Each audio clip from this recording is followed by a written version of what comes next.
არქიმანდრიტი ლაზარე აბაშიძე, სულის ფარულის ნეულებანი, წიგნის დანიშნულება. ქრისტიანის სულიერი ცხოვრების გზაზე გადადგმული ყოველი ნაბიჯი სხვა არაფერია, თუ არა საკუთარ ცოდვათა ხედველი გულის სინანული. შენანების შემდგომ მორწმუნისათვის გაიღება საეკლესიო სამყაროში შესასვლელი კარი, მხოლოდ სინანულის წყალობით გაიხსნება მისთვის სამოთხის ბჭენი. მოკლედ, სწორედ სინანულის დასაწყისია სათავე ხსნისა. ჩვენს დროში ძალზე ბევრი მათგანი, რომლებმაც გამოცადეს ურწმუნოების, უღმერთოების, პირქუშის სიღრმეები, იგემეს უბინძურეს ცოდვათა დამღუპველი ნაყოფი, საღვთო მოწყალებამ დაიხსნა ამ ჯოჯოხეთიდან, მოუხო ნათლისკენ, გამოღვიძებისა და სიცოცხლისკენ. სინანული ნათლისღება, საკუთარ საშინელ ცოდვათა აღიარება და მათი მოტევება, სინანულის საიდუმლოთა შენდობის მიღება და ზიარების საიდუმლოდ მადლმოსილ ძალთა შეძენა ამ ადამიანებს საშუალებას აძლევს იშვან ახალი, ადრინდელისაგან სრულიად განსხვავებული ცხოვრებისათვის. მაგრამ ეს ახალი ცხოვრება მოითხოვს ბევრი ძველი ცნების, ფასეულობის, შეჯაჭვულობისა და ცოდნისა და ჩამოყალიბებული გემოვნების უარყოფას. ხშირად თითქმის სრულ დავიწყებას მთელი ამ უზარმაზარი ცოდვითი ქაოსისა, რასაც მაცხოვნებელი სინანულის დაწყებით გადაესვა ხაზი და რაც უკან დარჩა. ძველზე უარის თქმის, სულის გარდაქმნის, აღდგომის პროცესი საკმაოდ რთულია, იდუმალი და ყოველთვის ერთნაირად არ მომდინარეობს. ღმერთს მხოლოდ თავისთვის ცნობილი გზებით ჩვენთვის გამოუკლეველი მსჯავრის თანახმად გამოყავს თითოეული კაცი ამ ცოდვითი სოდომიდან, ეგვიპტელთა ტყვეობიდან და განწმენდის უდაბნოს გავლით მიყავს იგი აღთქმულ მიწამდე.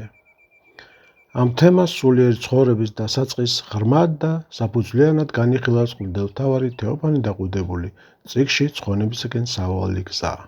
როგორ შევინანოთ, შემდეგ მივატოვოთ და აღარ გავიმეოროთ ჩადენილი ცოდვები, რით ხასიათდებიან და რამდენად მძიმე არიან ისინი.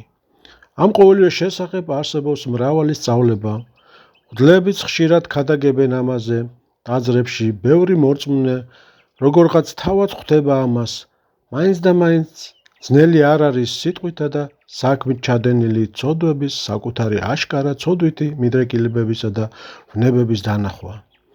კეთილსახურებისკენ სულის ამ პირველი ნაბიჯების დროსაც ახალმოქცეული აუცილებლად წააწყდება არც თუ ცოტა დაბრკოლებას, სირთულესა და მწუხარებას. მოუწევს ბრძოლა, თუმცა აქაც ყველაფერი თვალნათელია, ბოროტება შეუფარავად ღაღადებს თავის თავზე, საჭიროა მხოლოდ სიმამაცე და გამბედაობა, მტკიცე გადაწყვეტილება ახალი ცხოვრების დასაწყებად, ძველთაგან კავშირის საბოლოოდ გასაწყვეტად. საკუთარ თავზე მცირე გამარჯვებათა შემდგომაც კი ახალმოქცეული უკვე გრძნობს უზარმაზარ შინაგანს შვებასა და თავისუფლებას, ურიგდება ღმერთს, საკუთარ სინდის, ადამიანებს, თითქოს ზურგიდან იხსნის დიდ ტვირთს, რაც მთელი სიცოცხლე ამძიმებდა, გრძნობს სიხარულსა და ახალ ძალთა მოზღვავებას. აი ასეთი შემართებით შედის იგი ეკლესიის საიდუმლო სამყაროში, ახალ ოჯახში და იწყებს ახალ ცხოვრებას. და თუ ახალმოქცეული ქრისტიანი ღმერთის შეწევნით შეძლებს თავის ადრინდელ ცოდვათა საქმიანობაზე უარის თქმას და საკუთარ აღორძინებულ ძალებს მთლიანად ახალი გზის გასავლელად წარმართავს, სწორედ მაშინ დაიწყება მისთვის ყველაზე მნიშვნელოვანი და რთული. როცა კაცი ხედავს თავის მრავალ აშკარა ცოდვას, ეს მას ძალზე ამდაბლებს, უქმნის სწორ შეხედულობას საკუთარ თავზე, სულში უნერგავზე ღვთის სამსჯავროს მიმართ შიშსა და წწოლას. ამ დროს ადამიანი იმასაც ხვდება, რა მიმართულებით უნდა იაროს პირველ ხანებში. მაგრამ როდესაც მორწმუნე ღვთის წყალობით მოიკვეთს თავის აშკარა ცოდვით დაცემას, მაშინ სინანულის გაგება შესამჩნევად გართულდება, დაიხვეწება, აქ უკვე ჩნდება დიდი საშიშროება, რომ მორწმუნემ არ დაკარგოს ცხონებისაგან მიმავალი ეს ბილიკი, ეს ერთადერთი მართალი და ვიწრო გზა და არ გადაუხვიოს თვითკმაყოფილებისა და ამპარტავნების ფართო გზაზე. მიუხედავად ადრინდელ ცოდვათა შენანებისა, ძველი სამარცხვინო ცხოვრების მიტევებისა და ღვთისაგან შენდობის მიღებისა, ჩვენში მაინც რჩება მრავალი სურიელის ნეულებით, ვნებითა და ცოდვით, ჩვევითა და გამოწვეული ღრმა დაზიანება. დაავადებული გვაქვს გული, გონება, ნება, ყველა გრძნობა. ცოდვები მართალია მოგვეტევა, მაგრამ ვნებები ჯერაც ცოცხლობენ. ცოდვებს აღარ ვიქვთ, მაგრამ ცოდვითი მიდრეკილება მათი ქმნის წყურვილი, ცოცხალია და ეს ყოველივეს მოითხოვს სინანულის კიდევ მრავალ შრომას, ბევრ ბრძოლას, ჩვენი მოწყალე მკურნალის, კაცმოყვარე უფლის მიმართ მწუხარე ღაღაცა და ვედრებას. სადამდე? სანამ ცოცხლობთ ამ ქვეყნად. აი აქ კი გზა გასაყარზე აღმოჩნდებით. ბევრისთვის ეს მეტისმეტად არა მიმზიდველი გზაა, მუდმივი სინანული, საკუთარი თავით განუწყვეტელი უკმაყოფილება, თვით დაჯერებულობის უკუგდება, ყველა გრძნობის სულიერი ძვრების მიმართ უნდობლობა, რაღაც მუდმივი შინაგანი დაძაბულობა, ტკივილი, სიმწარე, არადა კაცს უნდა მაშინვე ეღირსოს სრული მოსვენებას, მიეცეს შინაგან განცხრომას, შეიგრძნოს სულიერი თვითკმაყოფილება, დარწმუნდეს საკუთარ მნიშვნელობასა და რჩეულობაში. კარგია, როცა კაცი ქრისტიანობის გზაზე შემდგომისთანავე შეხვდება ჭეშმარიტ მოძღვარს, რომელიც თავიდანვე დააყენებს სწორ გზაზე, ასწავლის არ გაექცეს მაცხონებელ წუხილსა და შემოსრულებას, თვალი გაუსწოროს უსიამოვნო, მაგრამ მისთვის სასარგებლო სურათ საკუთარი სულის სიმახინჯისა.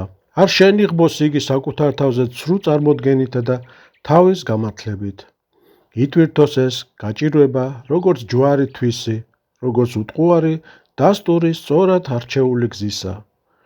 ჩვენი დაცემული ბუნებიდან მომდინარე ამ გასაჭირს გულისხმობდა მაცხვარი, როცა აფრთხილებდა თავის მიმდევრებს, სოფელ სამას ჭირი გაქუს.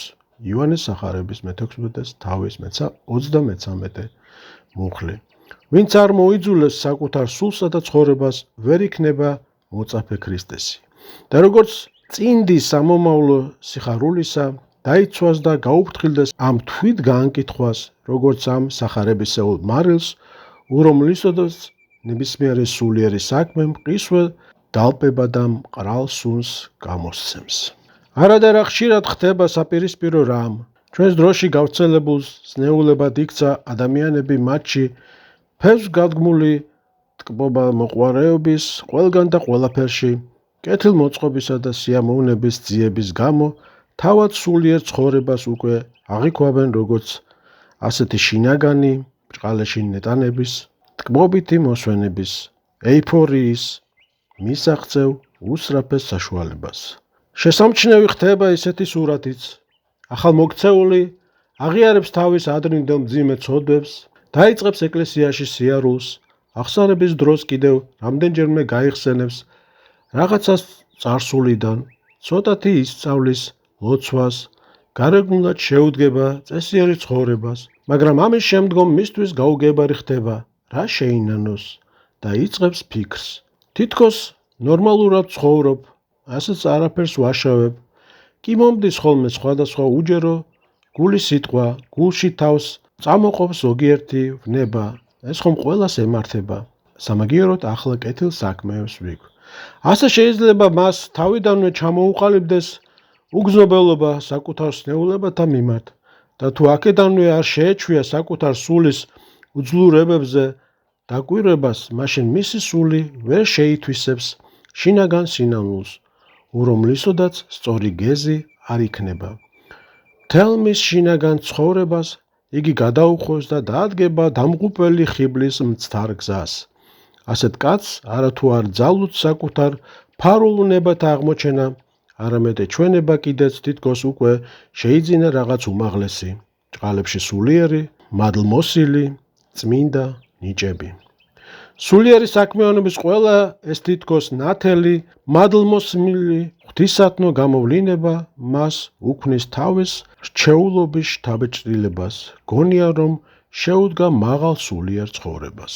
და მართლაც კაცს, რომელსაც ჩამოუყალიბდა საკრული აზრი, რომ არის მართალი და მიაღწია სულიერების მნიშვნელოვან ხარისხს, ეუფლება უცნაური აუხსნელი აღვთოვანება გრძნობს შინაგან ძალთა მოზღვავებასა და უჩვეულო განხურვებას, რასაც იგი წმინდა მოშურნეობად, გზნებარე საქმიანობის ამოფრქვევად აღიქვამს. ამ შეგრძნებებში თვითწთუნების ნიღბის ამოცნობა თავიდან სულაც არ არის იოლი. აუცილებელია დიდი სულიერი გამოცდილება, რათა ზუსტად განვასხვაოთ ისეთი ავადმყოფური განხურვება ჭეშმარიტი მოშურნეობისაგან. ამას ერთვის ისიც, რომ განდრეკილი კაცი თავის თავს ისევ ცოდვილს უწოდებს და ნაწილობრივ მართლაც ასე ფიქრობს. საქმე ის არის, რომ ვნებანი აქ ძალზე ოსტატურად და შეფარულად მოქმედებენ. ადამიანი აღიარებს თავს ცოდვილად, მაგრამ ეს ძალზე ზედაპირულია, უფრო სიტყვიერია, ვიდრე გზნობის მიერი. სამაგიეროდ, გულის სიღრმეში აღიარებს საკუთარ სიმართლეს, თუმცა სიტყვებით შეიძლება ეს ნათლად არც გამოხატოს. ახლა ცხადია, რაოდენ მნიშვნელოვანია თავიდანვე მივცეთ სწორი მიმართულება მორწმუნის სულიერ ცხოვრებას. გავაფრთხილოთ მსგავსი თვითწთუნებისაგან, არ დაუშვათ, რომ უდაბნოს ოაზისი აღთქმულ მიწად მოეჩვენოს. ანუ ნება არ მივცეთ, თავი მიიჩნიოს ცხონებულად, საფრთხე გამოვლილად, მაშინ როცა ბრძოლის გზას ეს არის დაადგა. ამისთვის კი აუცილებელია ახალ მოქცეული შეინანებს თუ არა ჩადენილ ცოდვებს, მაშინვე გავაცნოთ სწავლება შინაგან ვნებათა სივერაგის შესახებ. თვალნათლივ დავანახეთ სულის შინაგანი ცოდვის მიერ დაზიანებული ის ღრმა ბნელი სამყარო, რომელიც ხშირად სათნოებებითა და სიმართლითაა შენიღბული და რასთან ბრძოლა ჯერაც წინ აქვს. ამიტომ არის მნიშვნელოვანი მაშინვე მიეცეს ჭეშმარიტი პირუთვნელი დაკვირვებული შეფასება ჩვენს წყალში სათნოებებს, გულხურვალე მოშურნეობას, მაღალი მოღვაწეობისკენ უდროულ ტოლვას. ამ წიგნის მიზანია ძველი და ბოლო დროის წმინდა მამათა სწავლებაზე დაყრდნობით გამოააშკარავოთ სულის ნეულებათა ზოგიერთი ფარული მახე, ჩვენი დაცემის სიღრმე და ბოროტ სულთა მსაკრობა და ამის წარმოჩენით გავაფრთხილოთ და გამოვაფხიზლოთ ახალგაზრდები, ქრისტიანები, ყურადღება გავამახვილოთ და შიშის თავუნერგოთ მათ. აგრეთვე განვიხილოთ ზოგიერთი გარეგანი სათნოებაც და ცხადყოთ სულის რა ფარულ მოძრაობა შეიძლება იმალებოდეს მათ მიღმა.